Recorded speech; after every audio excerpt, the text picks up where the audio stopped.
Welcome to another episode of Let's Talk Broncos. I am like jacked up right now. I'm so jacked up, man. We are just podcast note real quick. Zach and I, we're over having to think about what we have to talk about today. It's like we didn't even have the discussion. The discussion is right there in front of our face. It's football season, guys. I'm just jacked up. Zach, how are you feeling? Man, I'm feeling great too. It's fun to have some football to talk about, even though I'm sunburnt to a crisp. I'm thrilled to be here. I'm thrilled to have some football to talk about. I'm thrilled to have a quarterback to talk about. I forget if I was mentioning it to you or Bree, but I think it's just going to be fun for Broncos country to have some like hope season. I don't think Broncos country has ever really gotten. Or not, I shouldn't say ever, but it hasn't gotten to experience that since I'd say Peyton Manning committed to the team in 2012. I don't think there's been a hope season like this. 2013, 2014, we were already in it. Drew Lock, maybe, but we're talking about a 45th pick, which is dramatically different than a first-round quarterback, in my opinion. No, I mean, you're not wrong. You're not wrong. I thought... And Paxton Lynch, there was just never any hype about because he was lost. But anyways. I thought the second year going into the Drew Lock era, after they drafted Jerry Jeudy, you're right. They had Noah Fant, and I remember people doing they were grabbing the Madden Hail Mary play and been like, Jerry Jeudy's going to be right here. Cortland Sutton's going to be right here. Tim Patrick, and then this was going to be KJ Hamler. Yeah, and then Albert he's going to be going up the seam. Like, I remember that era. There was a lot of hope during that as well. Now, Zach, you think about it differently because you were on the correct page, as was I. I don't like hyping myself up. You know me, guys. Don't love it. But on the right side of history with the Drew Lock stuff. So that we don't remember it that way, but there was a lot of it. I think you're right, yeah. Anyways, I want to get straight into the training camp, man. Let's get straight into it. I want to keep the people waiting. And also, to anybody that is viewing us via Twitter, hop onto YouTube. You guys can interact with us, and that's going to be my next comment. Please ask questions to us in the chat. We would love to see it. If you guys are asking questions on Twitter, we're not going to be able to see it. We only see it on the YouTube side. So hop in, ask your questions, let us know what you guys are thinking, etc. We're happy to hear it and happy to answer to it. So let's get straight into it. And I want to save the quarterbacks for a little later. That's obviously what everybody wants to hear about, but I'm going to allow the room to fill first. So let's talk about corners. And DBs just generally. This was a big question point for me going into this, and I'm wondering if you have any answers. It's obviously very early. We're only in day 2 of this thing of our viewing, right? Did you have any answers on who is going to be opposite Patrick Surtain this next season, Zach Seegers? Yeah, I think it's Levi Wallace. It's Levi Wallace. I think it is. I don't know, man. I don't see it being Riley Moss. I think he's a good bit behind the pack, I would say. I don't think it's going to be Damari Mathis, though I honestly think Damari Mathis might have a better shot than Moss at this point. Moss looks like a really big draft whiff to me. I don't know. I think he's going to be, towards the back end of the depth chart, it looks like. And I'm just going off of how they're using him. The way they are using him in practice is similar to how they're using like Art Green in practice. And that is concerning to me. Very concerning for a guy that they spent 2 third-round picks on. He doesn't have a sports hernia excuses. Frankly, last year, that was a poor excuse. This year, there's no such injury excuse I don't know, man. I don't think he has it. The fact Levi Wallace seems so entrenched opposite Surtain. And then in base looks, we're seeing McMillan. We're seeing Mathis out there with him. Riley Moss is the only guy we discussed as being part of that competition this offseason who I haven't seen line up with Patrick Surtain and the rest of the stars in the secondary. That is incredibly concerning to me for a guy that we all were penciling in is like, well, this guy, it's his turn now. Now it's his turn to start. And it seems like he's not even in the picture. Mm-hmm. So I get what you're saying there. I do get what you're saying there. I think a lot of it, though, Zach, is, I took note of this today. when people are talking about this guy ran with the ones, this guy ran with the twos, this guy ran with the threes, it feels like they're just kind of throwing random players out there a lot of the time. Like I've seen Quim Miners out there with undrafted free agent random tackle. I've seen all of these different types of looks, and I think it is noticeable if like we haven't noticed Riley Moss opposite Patrick Surtain yet. I think it's even more noticeable that I haven't seen a play from Riley Moss, or I didn't see one today. You didn't see one yesterday. I do think there's a lot of time left, though. And I would be shocked if he didn't at least get that look. I think the Broncos should be hell-bent on trying to make that work. They should try to make Riley Moss the player who you drafted, right? Even if he's not yet, it should be an attempt, which makes it where they have to at least try that out this offseason and see if it works. So the one thing that I took notice of was I like looking, a lot of this is in training camp is just a lot of athleticism. That's early, at least. That's what you're really is taking notice of. It's not a lot of hitting or contact yet. So the guys that are height, weight, speed demons, they're going to be Space better. split. Yeah, they're going to be better than the players that are not. So I'm looking at everybody's body types. Riley Moss came across a little smaller than I anticipated him being. I don't know why. I thought Riley Moss was going to be look bigger. Like I remember seeing Patrick Surtain for the first time and being like, oh my God, this guy just looks different than the rest of the DBs out there. There's no doubt about it.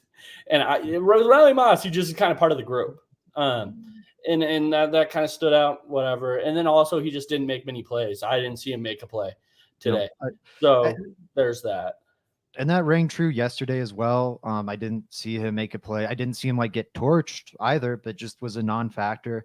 And you are right on the rotating, but that's more during, like the 7-on-7s period, or the like 11-on-11s team period, when they're doing like the install stuff at the start of practice in the walkthrough.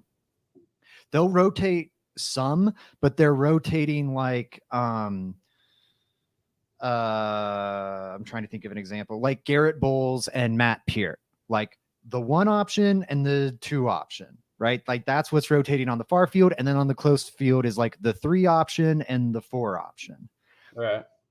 I've seen McMillan on the boundary on the far field. I've seen Surtain, obviously. I've seen Mathis. I've seen Wallace. I haven't seen Moss. I've only seen Moss on the close field.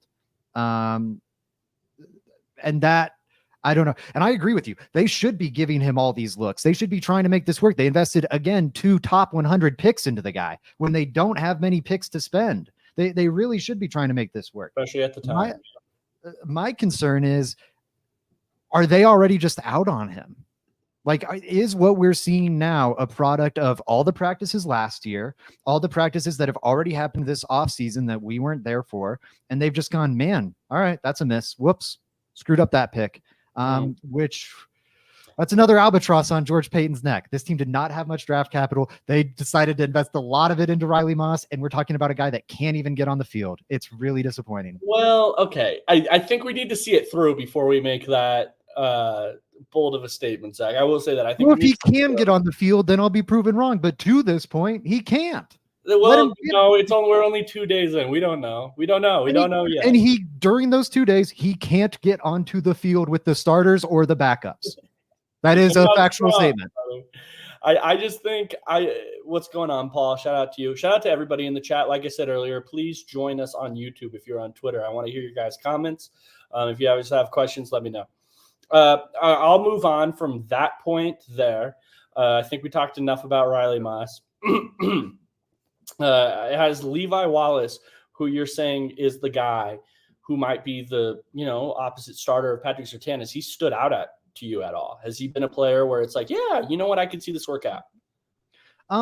He had the interception today. I feel like some of that was, it's thrown up into a crowd of people and he's the guy to get it. I don't, maybe you disagree. It didn't seem like masterful cornerback play or him doing anything special. Made a play on the ball. You got to do that when the opportunities are there. So tip of the hat to him for that. But, I don't think I've seen a moment that I'm like, oh yeah, Levi Wallace has it. but it just seems like the obvious answer. And again, talking about like who are they rotating? I listen to the coaching staff a lot in terms of like what they're showing us with the depth chart. And looking at that, I think Levi Wallace is strongly ahead of either Mathis or Moss. Mathis at least is getting some looks on that field. McMillan is Taylor. But we'll get into that. Reese Taylor has made more plays than Riley Moss. What happened to the game I love? Reese Taylor made a ton of plays today. He stood out, and Bree was the one that pointed it out to me at first. She's like, "Who is this Reese Taylor guy?"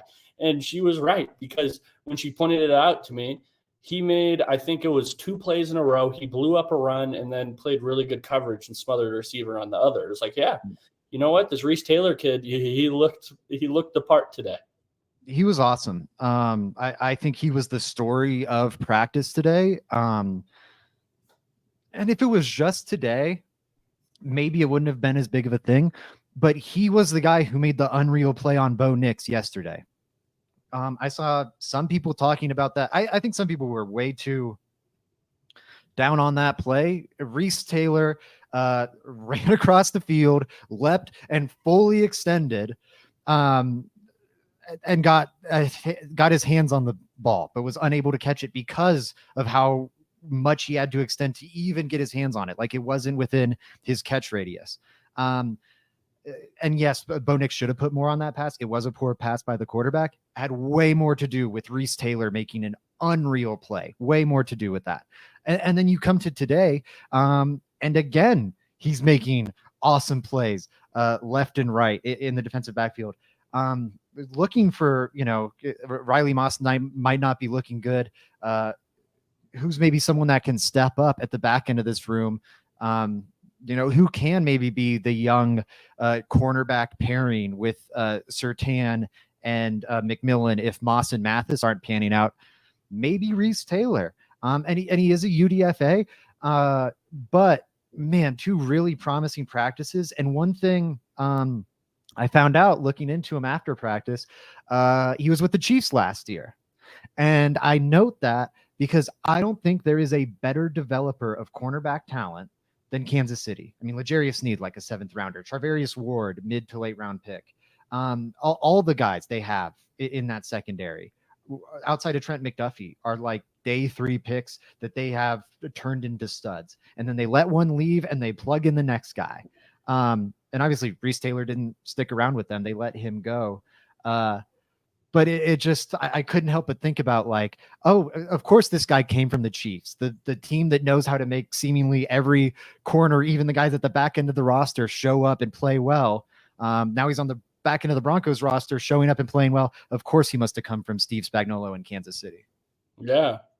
Reese Taylor, cornerback from Purdue, if you guys were wondering. He's listed at 5'9", 188 on the Broncos roster, so smaller than I actually thought just seeing him out on the field today. I thought a very noticeable thing that happened today at practice as well. For the beginning first half of it was very, very boring, but one of the parts we did get to see, and those for you that are waiting for the quarterback talk, we're going to get to that, I promise to you. But the one part that stood out in that first half when Zach and I were like, why the hell did we show up this early? And Zach's face was getting sunburned crazy was when they were implementing the new kickoff, right? I thought that was super noticeable. I think the fans would like to hear about that because it's a completely new, different type of deal the NFL implemented here with the blockers being so close. To me, it felt like they had the same returners that they did last year. I don't know, Zach, if you have a different thought there. It was very similar. It was Tremont Smith. It was Marvin Mims. It was Jaleel McLaughlin. It was that group of guys. I was curious to see if they were going to throw. Dorsett. Dorsett. I was curious to see if they were going to throw a bigger type of body back there, being that this is more like a run play than a traditional kickoff, it feels like. But I was like, man, it would be crazy if Audric Estime was back there or something like that. Pirine was, I think, wasn't Pirine back there? He was standing by him. I don't think he actually ever caught a kickoff. Oh, I think you're right. Yeah, he and Bandy were standing down there, but I don't think they were like the group that never caught one. Never mind. Right. Sorry, Joey. Continue. No, you're good. And I was just curious, Zach, if you noticed anything different with that, what the Broncos were running through today. Did you notice like something unique about the new kickoff rules and something the Broncos were doing with that?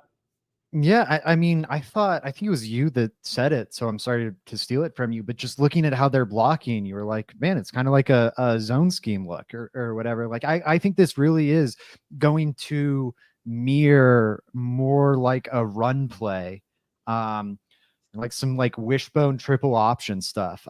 Like, Yeah. not that I think people would be like pitching it back, but just kind of that like condensed set, lots of like pulling blockers. Yeah, it's going to be tough. I think there are special teams is going to be especially chaotic this year because of this. Everyone's experimenting.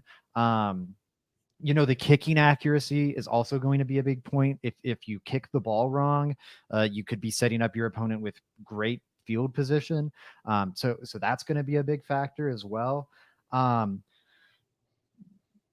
it is very different. To your point, like it looks weird seeing them kick the ball and then no one moves until the returner catches it. And then everyone can move. Like it looks odd just at face value.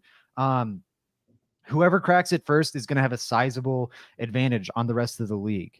And hopefully that's Sean Payton. Hopefully Sean Payton, who we know can draw up a varied run game, a creative run game. Hopefully he has some answers here, but yeah, I guess I didn't see much outside of, because especially on that first session, they were just kind of walking through it and setting up the blocks. It just, to me, it looks more like a run play in terms of like how the blocks develop than it does the kickoffs we're used to. And what Zach means by that, what I was taking note of when I said that, was literally it was everybody blocks the guy to the right, like it's a zone, like an outside zone to my right side, right? If I have an outside zone, and everyone remembers the Kyle Shanahan or a Mike Shanahan TD Broncos. If I'm running an outside zone, everybody's blocking the man to the right or everybody's blocking the man to the left. They were doing different looks like that. I also thought it was interesting that the Broncos, they were practicing some very directional kicks on their kickoff. That's something I never saw before with the prior kickoff. Was we are specifically, and some of them were like on a line drive, straight to a kickoff guy to the right or to the left, and their coverage would follow suit to the right or left. So maybe more directional kicking, I think, this next year is something you're going to see. You're going to see teams want to set players up in specific positions. And, I haven't really seen that in years in the past. Off of that, though, Zach, if you don't have anything else there, you're muted. Time for the meat of the discussion. I'm sorry. Yes, let's get to the quarterbacks. That's what everyone's here for. That's what we want to talk about. And Zach, you graded the quarterbacks on Twitter, and I do have to say I kind of disagree with you. We were there together. It felt like we were on the same page. Then you go home and tweet something, and I'm like, what the hell did I watch compared to you? I felt the same way when I saw your reply. I thought we were in pretty much lockstep. So maybe I throw out mine and you say why you disagreed so much. Okay, I gave Bo Nix a C+. You want to go one by one? Go start at Stidham and work your way to Bo Nix. So Stidham, Zach Wilson, Bo Nix. All right, Stidham, I gave D- for today. I think give him a D on Twitter. Oh, D? Yeah, I was between. I wrote D- and then I was like, nah, that's a little strong, because he wasn't like horrible at what he was trying to pull off. That said, D somewhere in there is what I feel is right for Jarrett Stidham. I put in one of my tweets and it got some. I'm assuming it was a Jarrett Stidham family member on a burner account, but it got someone very upset. I said Jarrett Stidham makes Teddy Bridgewater look like Evel Knievel. And I stand by that, man. Like for everything I heard about Teddy Bridgewater's being too conservative and blah, blah, blah, blah, blah, man, night and day. I saw every Teddy Bridgewater Broncos camp practice. Jarrett Stidham is dramatically more conservative through the two practices I've seen. I talked with Ryan Edwards, 850 KOA, a little before practice started. And he was telling me that's kind of what Stidham has been all day long, or all summer long, rather. He hasn't been missing a lot, but he hasn't been trying anything ambitious. Like it, to me, like it feels like I was a bit of this high school student. I'm sure people know this high school student, the person that's just like trying to get by, not necessarily go above and beyond, just do like what the assignment asks, meet the bare minimum. Yeah, the Joey and I were that type. And not doing anything ambitious really with it. Not doing the above and beyond elements. Stidham is that, and then he's also not doing it proficiently. It's not like he bit off the smallest thing he could and is just like, oh, he's crushing it though. He's nails. He's making these decisions so fast. The passes are all so accurate. Like he does have his fair share of misses. There was one goofy play, I think during the first session of 7-on-7s, where Stidham was like doing the awkward, when you're like going one way in a hall and someone's going the other way and you pass and you kind of are awkwardly like trying to get out of each other's way, going the same direction and doing like a weird little side wiggle. That's what Stidham did. He was in the pocket doing this little shifty wiggle, not knowing where he wanted to even scramble for like 3 seconds. And then finally like unstuck himself and then threw inaccurate pass out of bounds. So it's just like, I think he's attempting to do so little. And then even then there's ugly moments, while I don't think there's many great moments. So that's why he ended up with a D for me. Okay. When I think of D, though, I think I still think Stidham is playing like a competent backup quarterback, which is what I think his job entails. That's why I'm going for the starting job higher than that. Well, yeah, but even if he's competing for the starting job, no one in their right mind thinks that Stidham is a good starting caliber quarterback. He's competing with where I evaluate him on our roster. I still think he's a 53-man roster type quarterback, and I do feel comfortable with him as my backup quarterback. I think he's a fine backup quarterback in the NFL. I even think he could win you a few games just by not making mistakes. In training camp so far, I don't think he's made a ton of mistakes. Yes, he's been conservative. I'm in lockstep with you there. I'm just going based off of what I think his role is on the team, and it's a backup quarterback. Like D to me means that he looks so bad that he C is average. C is average. Right. Yeah, sure. And I still think he's fine. He was fine. In comparison to what I want him to be, Stidham was Stidham. Stidham was the same guy I saw last year. Stidham was the same guy I've known, I've seen, I've studied. Stidham looked like Stidham to me. He's going to hang in the pocket. He's going to be tough in the pocket too. That's something that I took notice of even in training camp today and watching his film. He's going to stand in the pocket. He's going to make a throw with the defender in his face. And it's probably going to be somewhere over the middle that isn't like, you know what I mean? Like that's the type of quarterback we're talking about here. And Stidham looked like Stidham. And if you think Stidham is a D tier quarterback, I think he played at a D level today. That's what I'm grading. Like I'm not grading what I think the player is. I'm grading their performance today. And I think for a training camp practice, not even relative to what I think they are, because I mean, damn, Zach Wilson throws a completion and it's an A+ for him then. Stidham, I just, in a training camp setting, you should be more aggressive than you are in game, because this is your chance to make mistakes. The mistakes don't really ultimately matter. Push the envelope, try to make the play, learn your limits and what you can and can't get away with. That's what training camp's for. Training camp isn't for dumping it off to Javonte Williams on the check down 17 times in a row. And to me, like, yes, he was proficient at doing that, but it speaks to passivity.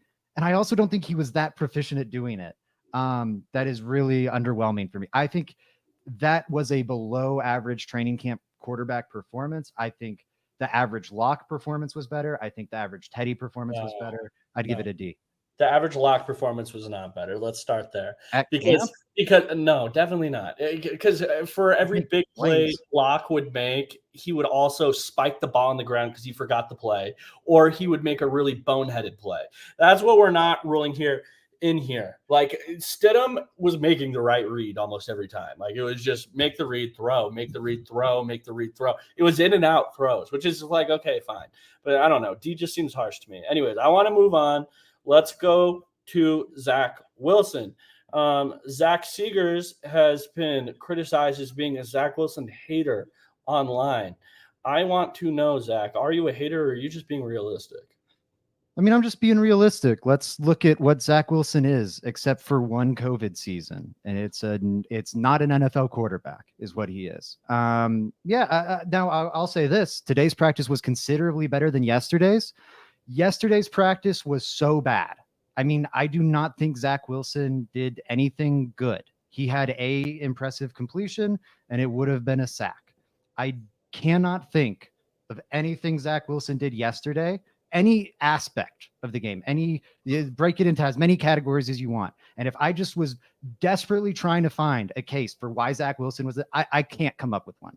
I legitimately, I've racked my brain over the last 24 hours. Like, how could Zach Wilson have been the best quarterback at practice yesterday? I can't think of any even halfway realistic argument for it. So talk about today. That said, today he was much better. He made a great pass to Troy Franklin, I think in the first sevens period, down the sideline. He hit Troy Franklin again. This is the only time I've really seen Troy Franklin in action.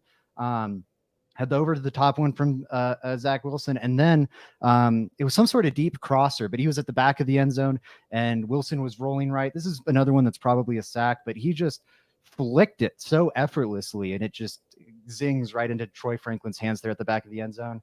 That one was nice. And then he had another one where he flipped his hips, evaded a bit of a pass rush as he's dropping back and hit the running back, for an easier completion. But then it's what you just said about Locke. For every one of those, I think there's 2 or 3, like, what are you doing there moments. I think that was less so today because there was just less 7-on-7s and less 11-on-11s, and there was less dropbacks, but some really odd accuracy blips from Zach Wilson. I think he's the one where you see like discomfort in the pocket, or just holding the ball too long, or just not operating within the structure or rhythm of the offense. The way you just described Stidham, like, but he was making the right reads and, going through it and operating the offense. That is the antithesis to what Stidham was doing, really, or to what Wilson was doing, really. Not operating the offense at all, but making some kind of fun, crazy splash plays from time to time. I guess the one thing I would say, the 3-1, or I don't know, the 3 touchdowns that Wilson threw, the 2 to Troy Franklin were pretty great. The third in team period to David Sills is a touchdown pass you, the listener, could have made. And that's just because David Sills left Quentin Newsome on the ground 20 yards behind where he was when the ball got targeted his way. It was comically open. If you could just have thrown the ball on target, it's a touch, even reasonably on target, because he had all the room in the world to adjust to it. That one I wouldn't give too much credit to Wilson for, but I gave it a C-. I thought it was considerably better than yesterday, but overall a subpar day. And I thought you put it so well. Even the moments I get excited about with Zach Wilson, I don't think they translate to an actual NFL setting. So it's hard for me to get to view them super positively, because it's okay, you did that in training camp practice, but when it's not 7-on-7, that's a sack. So C- for me. So here's what I'd say about Zach Wilson. I think it makes a lot of sense why he was the number 2 pick in the draft, and you're able to see that every single day just off of a talent perspective. Zach Wilson, definitely has the most arm elasticity out of everybody in that room. He can throw it sidearm. He can throw from every angle off platform. Then he also has the strongest arm in the room, I think, by considerable margin, right? So when you just look at the talent, I understand what everybody's talking about. Zach Wilson is a great talent. That's why he was drafted so high. The thing with him is he was the number 2 pick because of all of that. But and the big splash plays that you would see at BYU considerable, like all the time, where he's working off schedule and he's making these off platform splash plays. And yes, we've seen that in Broncos training camp. That's something we have seen. But we also saw that in New York when he was a Jet. We saw the crazy plays here and there. The issue with Zach Wilson is the crazy plays, like what percentage of a game does that actually make up? Where I'm rolling out right and I'm throwing a deep pass to the corner of the end zone. You know what I mean? How many of plays are like that a game? It's maybe once or twice. You're going to see Zach Wilson work with that, where he really needs to work, and why it didn't work out in New York is, what about the other 90% of the game where you're just playing normal quarterback? You have to stand in the pocket, make a read, be a decision maker, be a point guard in the pocket. That's where Zach Wilson has really struggled, and that's where people that know Zach Wilson's history at training camp, the media members, need to sit there and look at how does he work in that way, because that's where he needs to improve. And I haven't seen that yet. That's been the issue. He has done all the crazy stuff, and I do think he's awing some of the media members, because the same way he awed NFL scouts in the NFL draft process with the crazy throws, where it's like, man, if we can just get him to work in that other area. The issue is now we're going into, what is this, year 4 for Zach Wilson, and that hasn't improved yet. So it's just knowing what to look for in the player and where he needs to improve to evaluate him. He had one throw today. It was like a mesh concept, and he read it really fast. Dart right in the middle of the field. Boom. On like a hook. And it got there so fast. It gave the wide receiver time to move up, get yards after the catch and stuff like that. It just is not as consistent as you'd like. Like, the reason we're seeing those wow plays where he's rolling out so much is because we didn't find a read in the pocket earlier. And that's what he needs to work on. So yeah, I would go a little higher today, Zach. You gave it a C-. I would give it a C+. I thought Zach Wilson looked good today generally. I just don't think it was like amazing, and I didn't see much to say he's improved in these other areas. That's just that's my take on Zach Wilson right there. Yeah, and I think that's fair. I guess just for me, there's so many moments where I feel like he's lost. Like, and maybe lost is strong, but there's just so few moments where I think like he's operating the offense is probably the way to say it. Like, it just looks off schedule. It looks like he's dropping his eyes for the pass rush, figuring out like, where's my pocket in the offensive line so I can break the pocket, and then I'll look downfield, and then I'll whip this crazy throw. And the one thing I'll say that I think has surprised me with Zach Wilson on the bad end, his physical ability has surprised me positively. Like, it's one thing to see it on TV or scouting the guy, but then, in person, you see him make these flick of the wrist throws, and it really is amazing. I think your point about he might be wowing some media members is dead on. I mean, again, we saw a bunch of NFL executives fall for this in a pro day environment, which is not all that dissimilar. And those guys are NFL professionals, and they fell for it. So I think it's reasonable that maybe we could see some media falling for it. But yeah, just, I don't know. I don't see one thing that surprised me on the negative end with Zach Wilson is the inaccuracy. When he misses bad. And I feel like there's a good number of those. I feel like it is far more frequent than with Stidham or Nix. Nix had one in the red zone period that was a little high today. And maybe it's just like the Drake May, Anthony Richardson thing where like when Zach Wilson misses, he misses bad because of the arm strength. But that's something that has stood out to me. He's had a couple where I'm like, whoa, what the hell was that going to?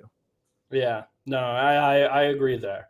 Totally agree there. It's just working out of the pocket and playing point guard. It's 90% of the quarterback position. The other stuff is the difference maker from that. He has that 10%. He doesn't have that 90% where I need to just play point. Like I need to run the offense. That's the part he struggles in.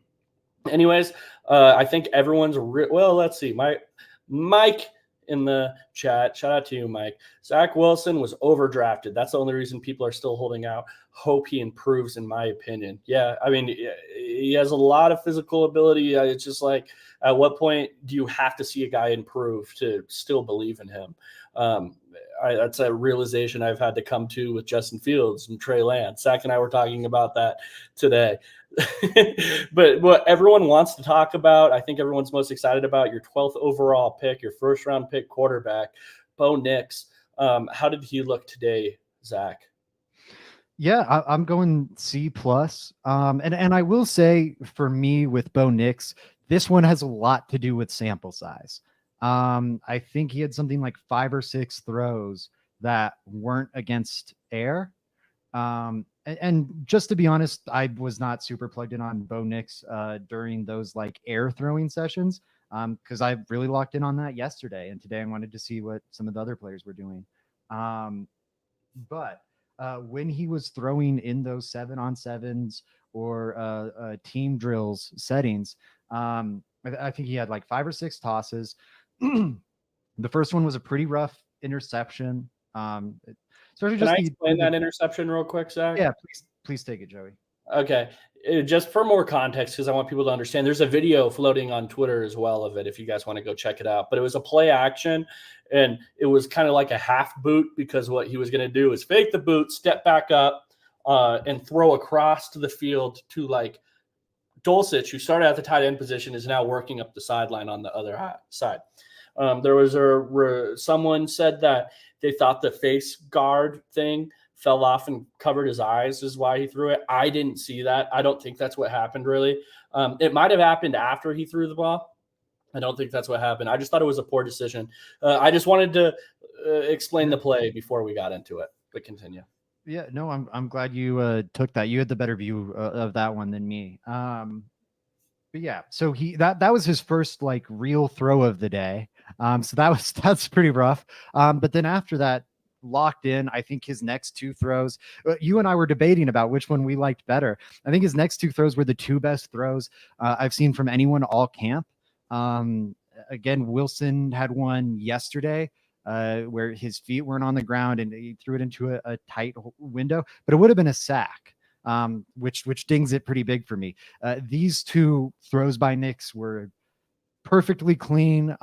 Hits David Sills on an out route, deep out route on the opposite hash, and he throws it, I swear, like a second and a half before Sills is making his break. Like, he threw it way early, and it was on the money. Like, he anticipated that throw so damn early, threw it out there, and the moment David Sills, it's like how you talk to a 8-year-old or whatever about how to run a route. It's like right when they turn, you want the ball there. And it's like, no one really does that. That's what it looked like, man. Right when Sills turned, the ball was right there in his hands. It was remarkable. That was Joey's favorite. I can't fault him for that. I liked the next one a little better because it was also crazy. You have Javonte Williams going on a wheel route down that left sideline.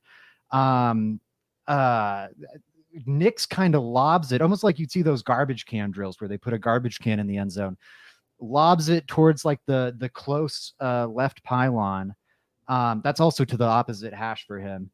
And just plops this throw in a way where like Javonte Williams had just gotten past the safety and was like diving behind him.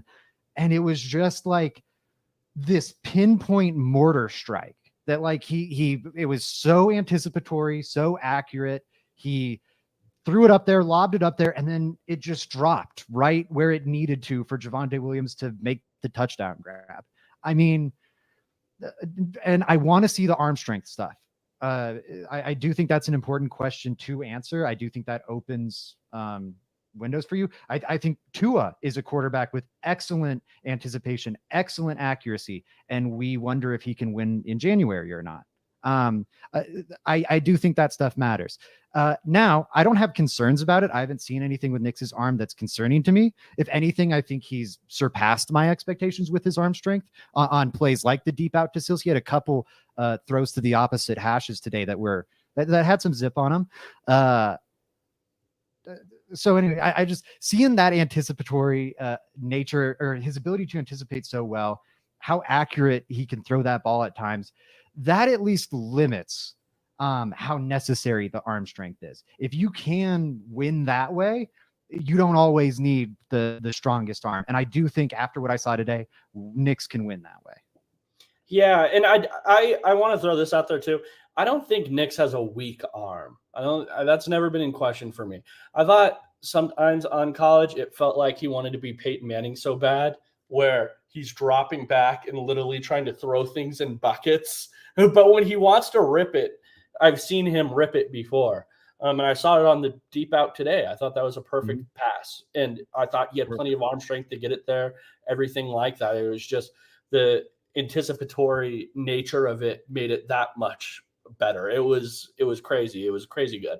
I just don't think, I have to add, I don't think it's like an elite arm at all. I think he has like a mid-average arm strength for a quarterback. To me, it's not a concern though. Like I'm not concerned about his arm. It passes the threshold for me. So now I'm looking for a lot of the other stuff and how can I get there in those other ways as a quarterback. That's how he's going to have to become elite. It's not going to be because he has Josh Allen's arm. No, and I fully agree there. Yeah, it was just incredible. Honestly, those two throws are up there with the best throws I have seen from any Broncos quarterback at any camp I've attended. And I wasn't around for the Manning era. I didn't go to any of the Manning camps. But like I was there for Keenum, at least as a fan. I've seen Flacco. I've seen Russ. I've seen Locke. I've seen Teddy. I don't think I've ever seen them hit a throw like that. That was just so sweet. It really was like pinpoint, man. It was, I'm still happy about it because I just want this team to have a decent quarterback to watch. And that was pretty dang exciting. Joey and I, we were walking out and Joey was like, man, I might be pretty excited about Bo Nix now. I'm loving it. Yeah, that's why I have to ask you, Zach, why is he only getting a C+? We're talking about how good he was, blah, blah, blah. Why is it a C+ in your mind? Because that's what you graded him. Yeah, absolutely. I think if I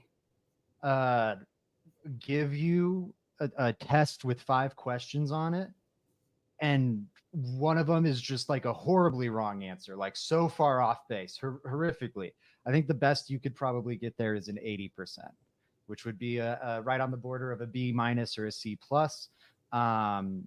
You know, if someone wanted to say B-, those throws were so awesome, it's deserved. I went C+ just because the sample was so small. For me, I kind of start at a baseline of C, and then you've got to move me off that. Like, how far do you move me in either direction? And Nix just had like 5 throws today. And I think that first interception moved me big the wrong way. And then he, you know, the other 4 were good plays from him. Like we talked about the 2 touchdowns, but he made a lot of good throws. We didn't even talk about the crosser Dulcich did. That's also online. And yes, he threw that in the breadbasket.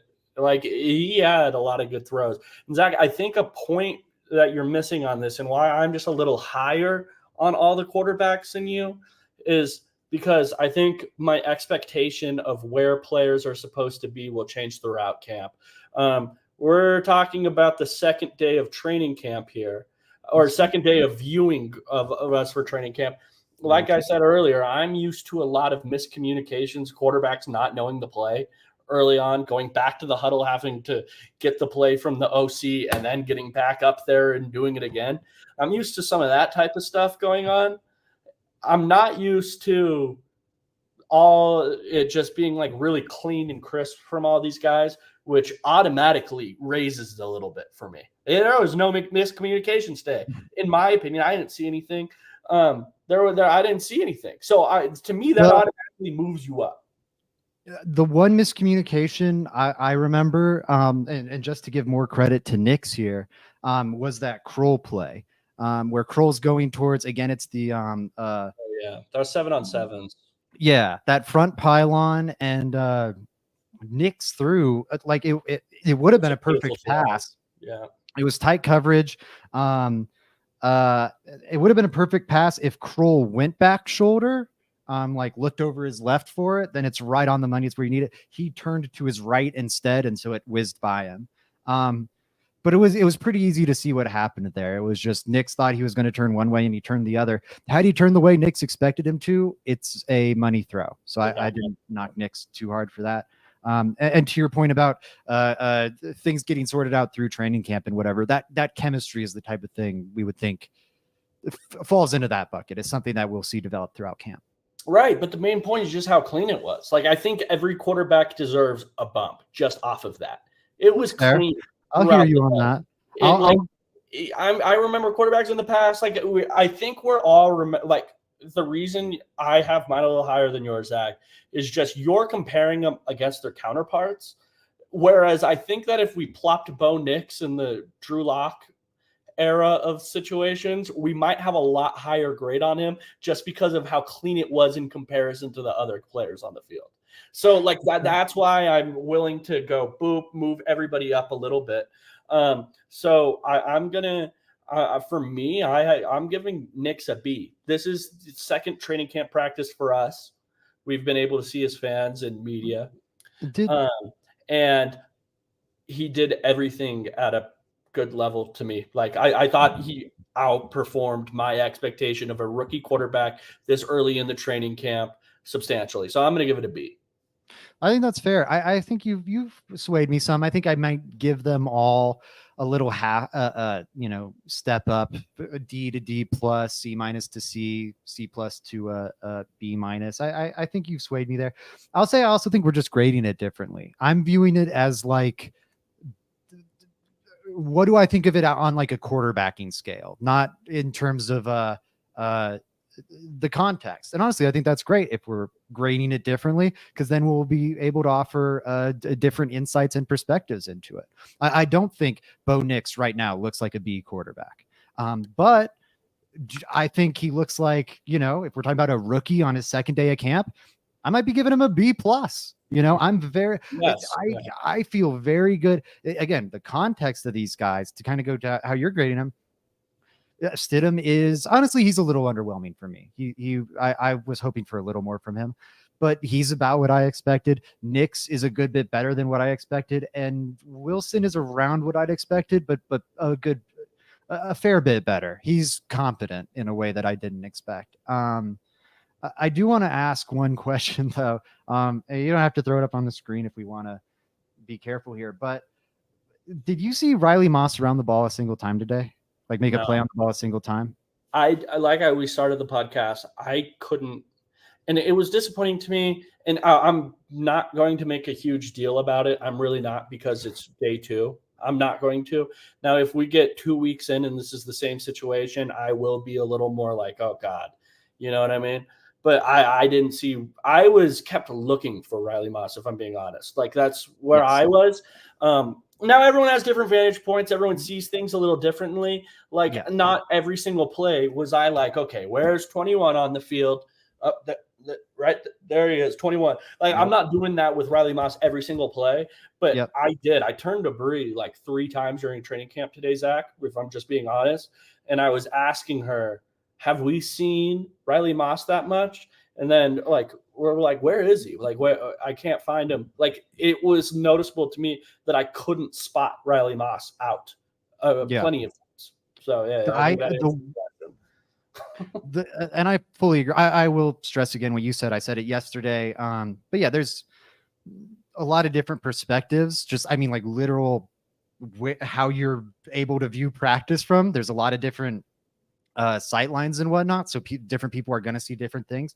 But like Reese Taylor announced his presence to me. I didn't have to go to the point you were just making. I didn't have to go looking for Reese Taylor. It was like, oh shit, there he is, all throughout practice. Riley Moss, whenever I wanted, and it was, this is true of yesterday as well. Whenever I wanted to be like, I wonder what like Riley Moss is doing. It is you have to look for him. Where is this guy?